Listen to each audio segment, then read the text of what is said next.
오늘 우리에게 주신 하나님의 말씀 창세기 26장 17절에서 25절의 말씀 우리 앞서서 36년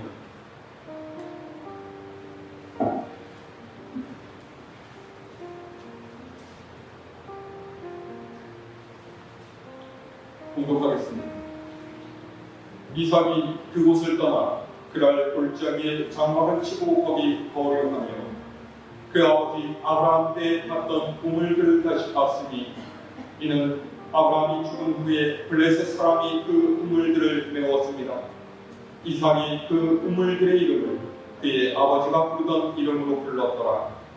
이삭의 종들이 골짜기를 파서 샘 근원을 얻었더니 그랄 목자들이 이삭의 목자와 바꾸어 이르되 이 물은 우리의 것이라 하며 이삭이 그 바꿈으로 말미암아 그 우물 이름을 에색이라 하였으며 또 다른 우물을 갔더니 그들이 또 다툼으로 그 이름을 신나라 하였으며 이삭이 거기서 옮겨 다른 우물을 갔더니 그들이 다투지 아니하였으므로 그 이름을 르호봇이라 하여 이르되 이제는 여호와께서 우리를 위하여 넓게 하셨으니 이 땅에서 우리가 번성하리로다 하였더라. 이삭이 거기서부터 벨츠바로 올라갔더니 그 밤에 여호와께서 그에게 나타나 이르시되 나는 네 아버지 아브라함의 하나님이니 두려워하지 말라. 내 종 아브라함을 위하여 내가 너와 함께 있어 네게 복을 주어 네 자손이 번성하게 하리라 하신지라. 이삭이 그곳에 제단을 갖고 여호와의 이름을 부르며 거기 장막을 쳤더니 이삭의 종들이 거기서도 우물을 찾더라. 아멘.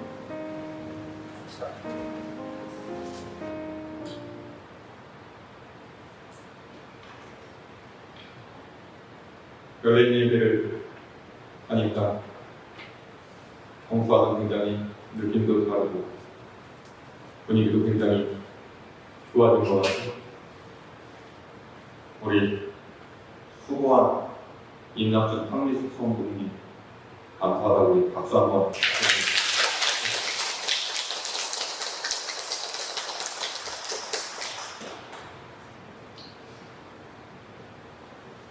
요즘 뉴스에 나오는 각가지 사건과 사고를 보면 우리 모두가 극심한 분노와 악의 그리고 파행의 시대를 살아가고 있다라는 그런 생각이 듭니다.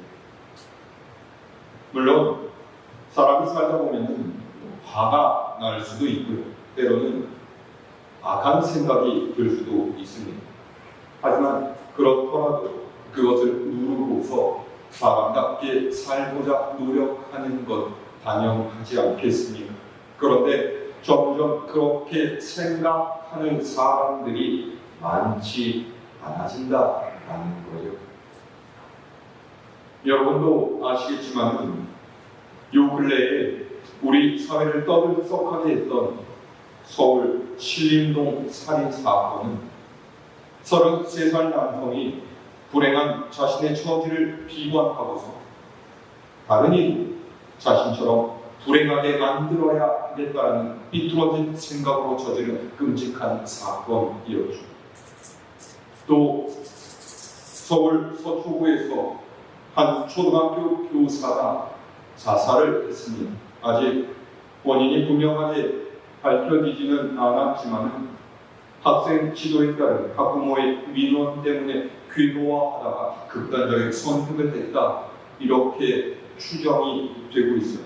그래서 이 사건의 진상규명을 바라면서 교직원 노조와 전국의 교사들이 항의 집회를 계속하고 있습니다.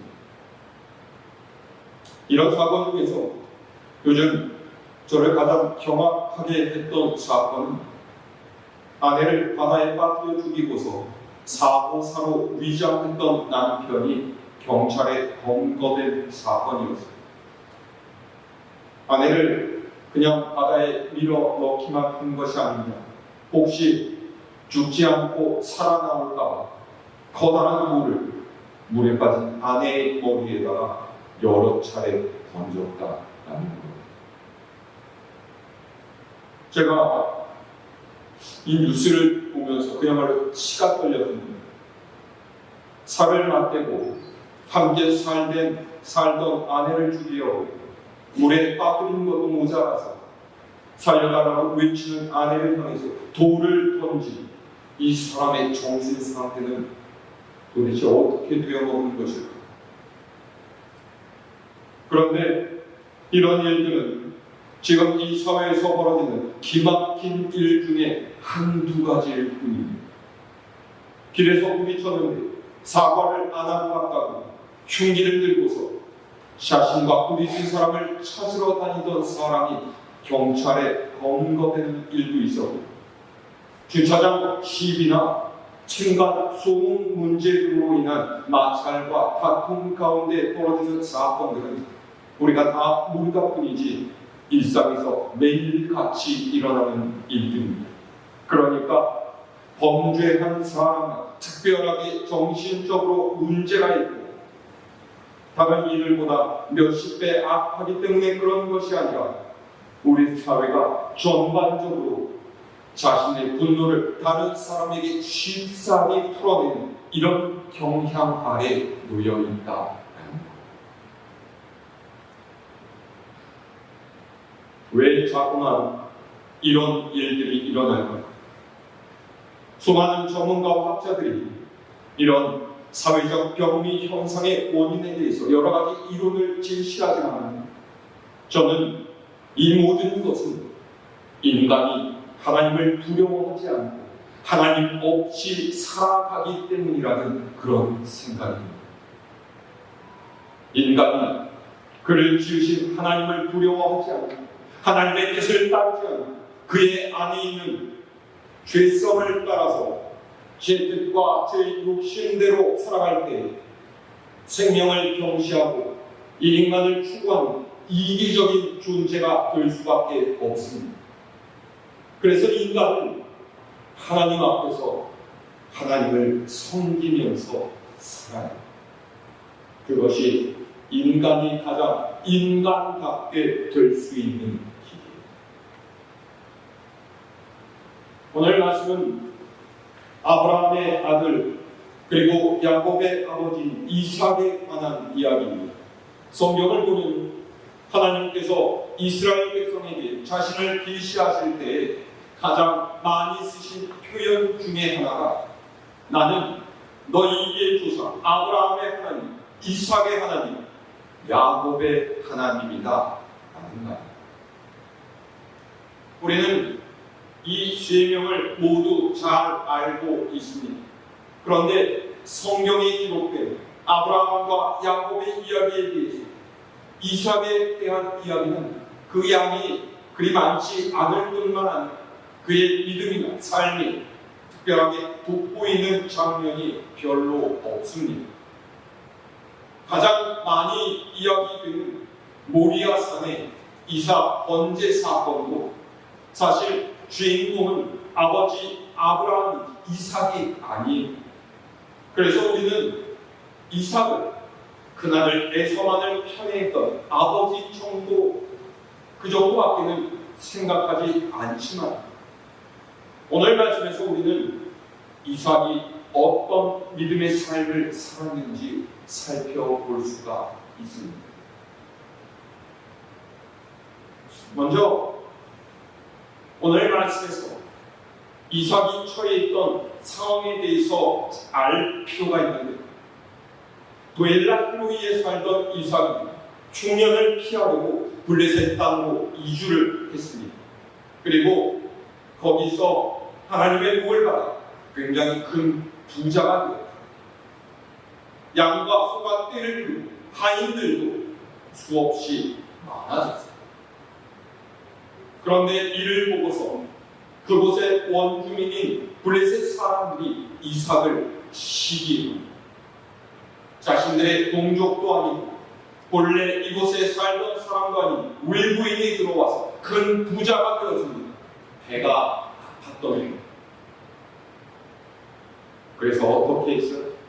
자, 우리 오늘 말씀이 15절에서 16절 말씀을 함께 읽어볼까요?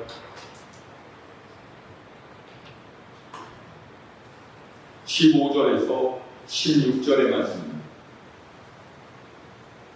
시작. 그 아버지 아브라함 때에 그 아버지의 종들이 판 모든 우물을 막고 흙으로 메웠더라. 아비멜렉이 이삭에게 이르되 네가 우리보다 크게 강성한즉 우리를 떠나라. 아멘. 세상 어디에나 남이 잘 되는 꼴을 못 보는 사람들이 있습니다.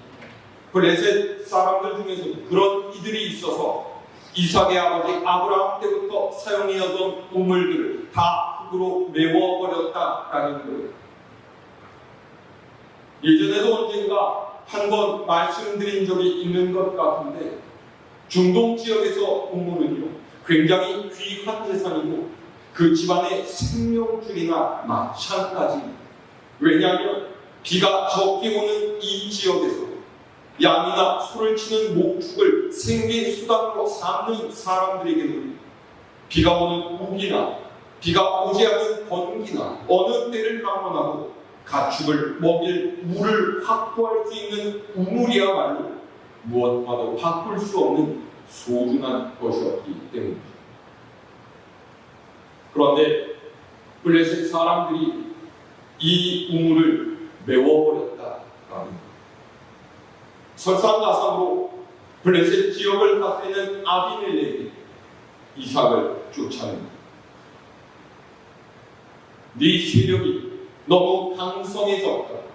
그것이 여기서 사는 우리에게 불편함과 두려움을 준다. 그러니 여기서 떠나가거라. 그러는 거예요. 일종의 텃세예요. 사실 이삭의 입장에서는 얼마나 부당한 일입니까? 블레셋 사람들에게 해를 끼치거나 잘못한 일도 없는 시기와 질투를 사서 억울하게 핍박을 당하는 겁니다. 그런데 이삭은 이에 대해서 항의하지 않습니다. 소리 높여서 다투지 않아.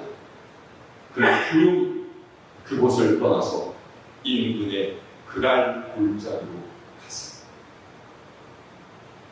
이삭이 거기서 뭘 묻겠습니까? 자, 17절에서 18절 말씀입니다. 시작.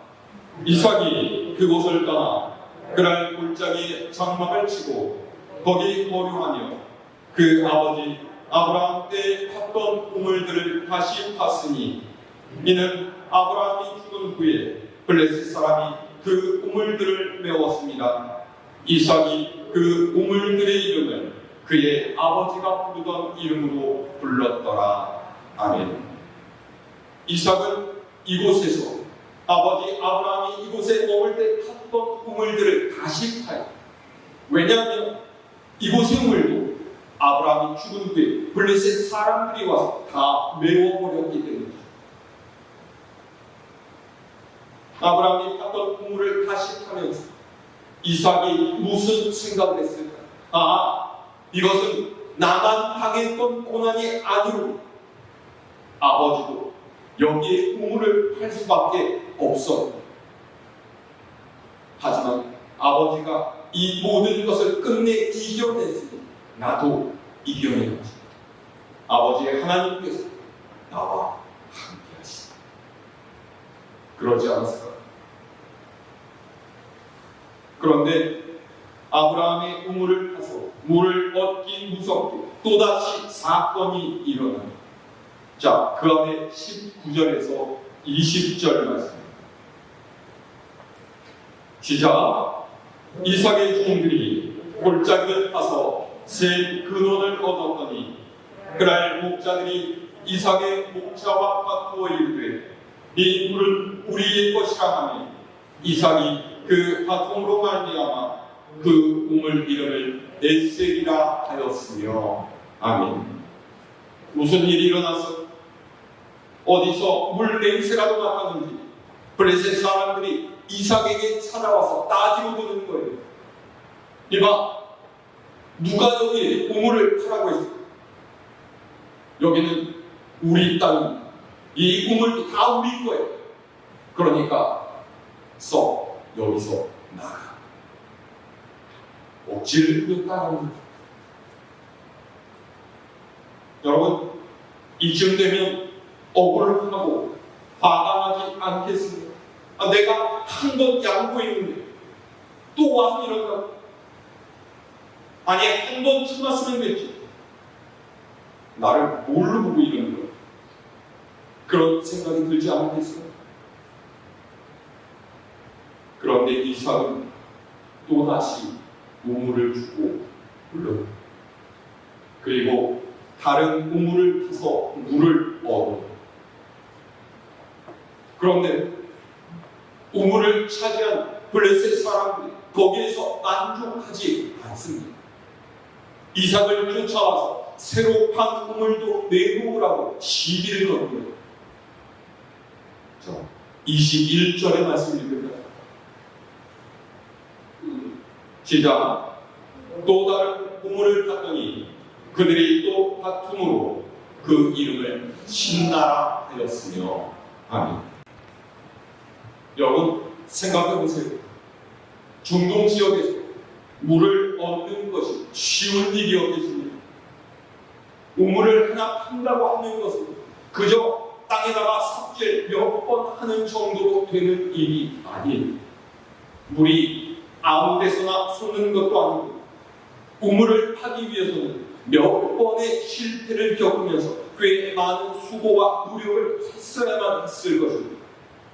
그런데 저들은 그렇게 힘들게 파놓은 우물을 코도 안 풀고 싹 먹으려고 하는 거죠. 이미 2번이나 양보했던 이삭이 이제는 뭔가 실력 행사를 해야 될 때가 아닙니다. 이삭이 힘이 없었을까요? 아니요. 그는 부자였고 부리고 있는 종들도 굉장히 많았어요. 블레셋 왕인 아비멜렉이 이삭을 껄끄럽게 여기서 떠나달라고 했을 정도니까 그가 가진 무력이 적었던 것은 절대로 아니었을 것입니다. 다시 말하자면 이삭은 그가 당하고 있는 이 부당한 상황, 충분히 둘러엎을 만한 힘을 가지고 있었다라는 거죠. 그래서 이삭이 어떻게 했습니까? 22절 말씀 함께 했습니다. 시작. 이삭이 거기서 옮겨 다른 우물을 팠더니 그들이 다투지 아니하였으므로 그 이름을 르호봇이라 하여 이르되 이제는 여호와께서 우리를 위하여 넓게 하셨으니 이 땅에서 우리가 번성하리로다 하였더라. 아멘. 이삭은 거기서 다른 데로 옮겨서 또 다른 우물을 탔습니다. 아니, 뭐예요? 바보입니까? 자기 것을 그렇게 쉽게 내줄 수가 있어요? 싸워야 되는 것 아니겠습니까? 자기의 정당한 권리를 주장해야 되지 않아요? 하나님 믿는 사람이라 늘상 이렇게 당하고만 살아야 됩니다. 뭔가 잘못되지 않았습니까? 이렇게 해서 세상을 어떻게 살아갈 수가 있겠습니까?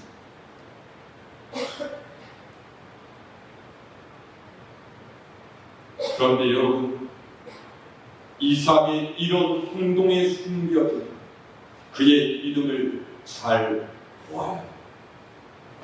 이삭이 처음으로 판 우물의 이름은 에색이, 다툼이라는 뜻이죠. 그리고 두 번째 우물은 신나입니다. 대적이라는 뜻이죠. 이삭은 이 두 우물을 다 버렸어요. 이 행동은 내가 누군가와 세상의 것을 묻고 다투는 존재가 되지 않겠다라는 의미, 대적이 되지 않겠다. 그것은 여호와 하나님을 섬기며 사는 사람 삶의 자세가 아니라는 거예요. 왜입니까? 세상의 모든 것은 하나님께 속한 것이기 내가 하나님의 뜻을 이루며 살면 하나님께서는 그런 나를 언제나 살피시고 채워주실 것이라는 믿음이 있었기 때문에 세상의 것을 얻기 위해서 세상의 방식대로 사는 것도 하나님의 뜻을 이루기 위해서 세상의 것을 놓는 것이 더 낫다는 자세입니다.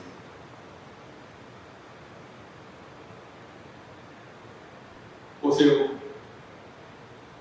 세상 사람이 사는 방식은 자신의 이익을 가장 우선시 여기는 것입니다.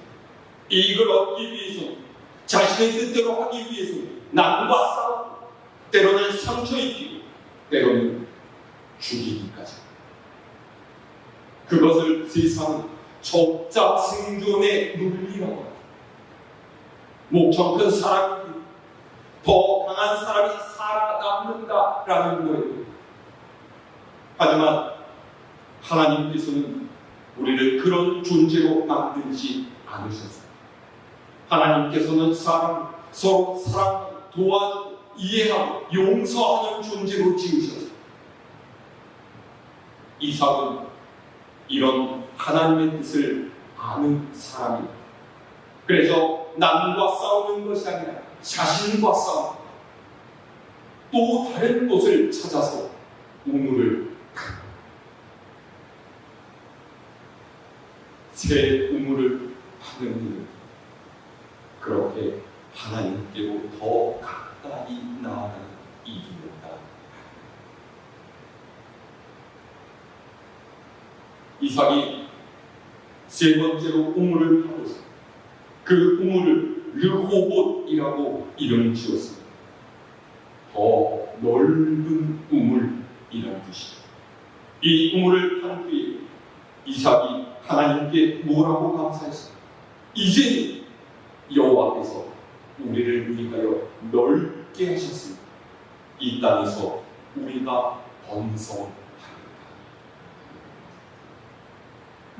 르호봇의 우물, 이삭을 미워하고 대적하는 이들까지 품을 수 있는 넉넉한 우물이었습니다. 이삭은 이에 감사하면서 만족합니다. 하나님께서 그의 믿음과 삶을 보시고 새 우물을 얻는 복을 주셨다라고 여겼기 때문에. 자, 그 다음 23절에서 25절의 말씀을 읽어요. 시작.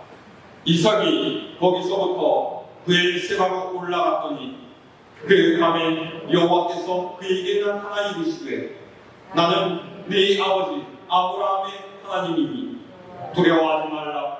내 종 아브라함을 위하여 내가 너와 함께 있어 네게 복을 주어 네 자손이 번성하게 하리라 하신지라. 이삭이 그곳에 제단을 쌓고 여호와의 이름을 부르며 거기 장막을 쳤더니 이삭의 종들이 거기서도 우물을 팠더라. 아멘. 그런 이삭의 생각대로 하나님께서 밤에 그에게 나타나서 말씀하셨습니다. 너는 두려워하지 마라. 네 아버지 아브라함에게 준 약속대로 내가 너와 함께 할 것이고 네게 복을 주어서 네 자손이 번성하게 할 것이다. 하나님을 만나서 그분의 약속을 들은 이삭은 그곳에 제단을 쌓고 하나님을 예배했습니다. 그리고 뭘 했습니까? 거기서 우물을 팠습니다. 왜요? 왜 이렇게 이삭이 끝없이 계속 우물을 파는 거예요? 우물은 많으면 많을수록 좋다고 생각했기 때문이겠습니다. 아무리 우물이 많아도 부족하다라고 여겼기 때문이겠어요.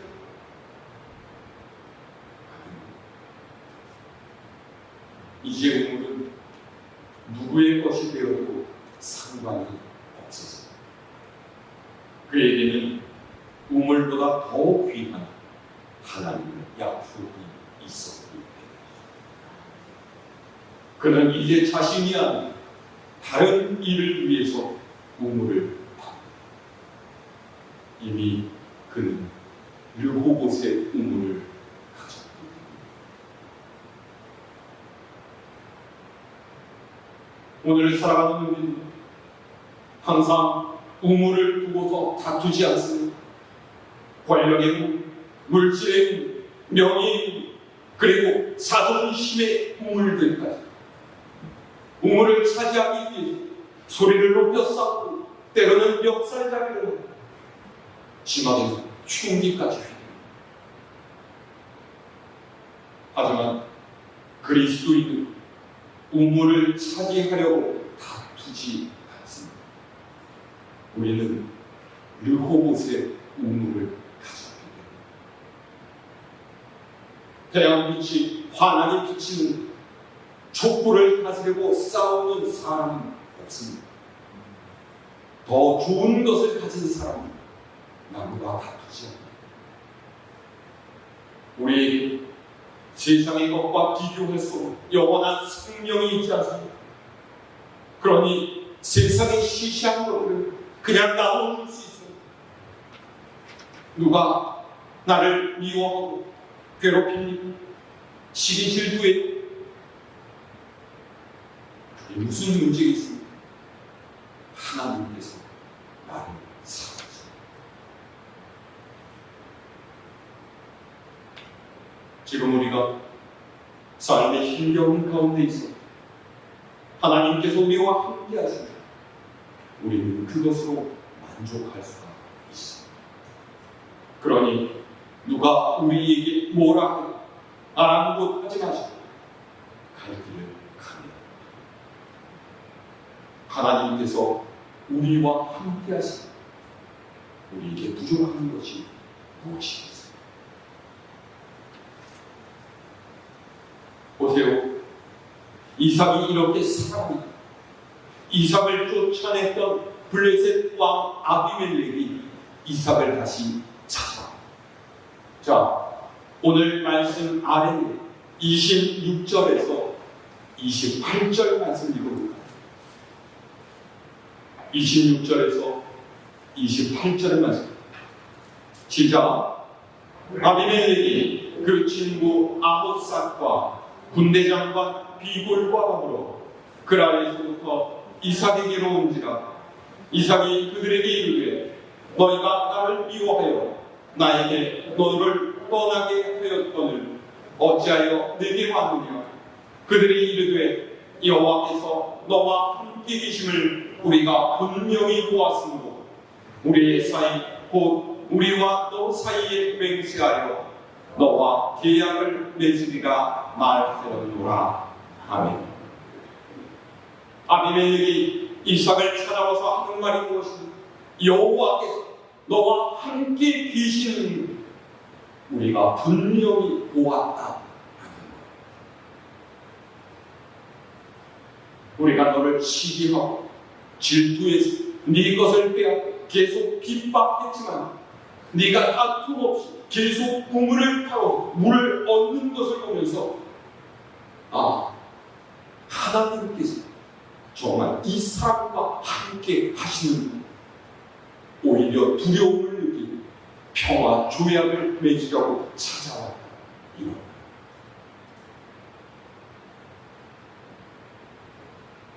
대단하지 않습니까? 여러분, 이것이 하나님의 사람이 사는 방식이 그리스도인의 삶의 자세입니다. 내 삶을 통해서 하나님께서 살아계심을 증거하고 우리와 하나님께서 함께 하고 계심을 드러내는 것, 그것이 바로 하나님을 믿는 이가 살아내야 할 삶의 모습이 아니겠습니까?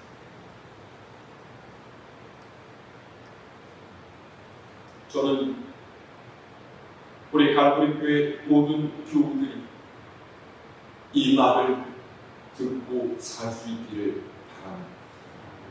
이삭처럼 하나님과 함께하는 삶을 세상에 보여주고 내 삶의 역사하시는 하나님을 체험하면서 하나님의 영광 세상에 드러내는 여러분 될 수 있기를 바랍니다. 우물을 차지하기 위해서 싸우는 자가 아니라 우물을 파는 자로 살아가시기 바랍니다. 그때 세상의 사람들이 우리 하나님께서 당신과 함께 계심을 우리가 보았습니다. 이야기할 수 있습니다. 이 한 주간 우리 삶 르호봇의 우물을 하나님과 더불어 살아가는 여러분 모두가 될 수 있도록 주님의 이름으로 축원합니다.